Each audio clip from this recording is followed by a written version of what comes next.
লাখ টাকার ছাগলে যেভাবে দুর্নীতি প্রকাশ্যে আসে রাজস্ব কর্মকর্তা মতিউর রহমানের। একটি ছাগল যেভাবে পিতা পুত্রের সম্পর্কে ফাটল সৃষ্টি করে। ছাগল কাণ্ডে অনুসন্ধান শুরু করেছে দুর্নীতি দমন কমিশন। প্রচলিত আছে 1 টাকার ছাগলে খায় লাখ টাকার বাগান। এবার কোরবানি ঈদকে কেন্দ্র করে তেমনই একটি লাখ টাকার ছাগলে থলের বিড়াল বেরিয়ে আসে মতিউর রহমান নামের এক রাজস্ব কর্মকর্তার। সাবেক এই কর্মকর্তার পুত্র ইফাত সাদিক অ্যাগ্রো থেকে ছাগল কেনার খবরে তোল পার হয় নেটপাড়া।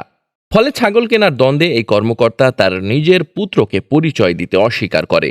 আর এতে তাদের পরিবারে নেমে আসে অশান্তির ছায়া। পিতা পুত্রের পরিচয় না দিলে দুঃখে আত্মহত্যা করতে চেয়েছিলেন আলোচিত ইফাত। পরে হতাশা কাটিয়ে 2 সন্তানকে নিয়ে মতিউর রহমানের দ্বিতীয় স্ত্রী মালয়েশিয়া পাড়ি জমান। মূলত এনবিআর কর্মকর্তা শাক দিয়ে মাছ ঢাকার চেষ্টা করলেও হয়নি শেষ রক্ষা। শেয়ার বাজারে বিনিয়োগ, কোম্পানিতে শেয়ার, জমি, বাড়ি, গাড়ি সহ নজিরবিহীন সম্পদের তথ্য প্রকাশ্যে চলে আসে। জানা গেছে, ছাগল কাণ্ডে আলোচিত সাবেক এনবিআর কর্মকর্তা মতিউর রহমানের অঢেল সম্পদ নিয়ে বিভিন্ন গণমাধ্যমের খবর প্রকাশের পর অনুসন্ধান শুরু করেছে দুর্নীতি দমন কমিশন। এদিনই মতিউরকে জাতীয় রাজস্ব বোর্ডের কাস্টমস, এক্সাইজ ও ভ্যাট আপিলাত ট্রাইব্যুনালের প্রেসিডেন্ট পদ থেকে সরিয়ে দেওয়া হয়। তাকে সংযুক্ত করা হয়েছে অর্থ মন্ত্রণালয়ের অভ্যন্তরীণ সম্পদ বিভাগে।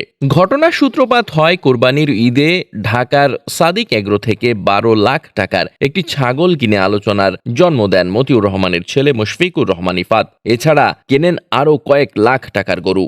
এ খবর প্রকাশ্যে আসার পর রাজস্ব কর্মকর্তার ছেলের কোরবানির খরচ দেখে আঁতকে ওঠে সাধারণ মানুষ। প্রশ্ন জাগে, জনগণের কাছ থেকে কর আদায় করে সেই অর্থ বিলাসী জীবনে ঢালা হচ্ছে কিনা।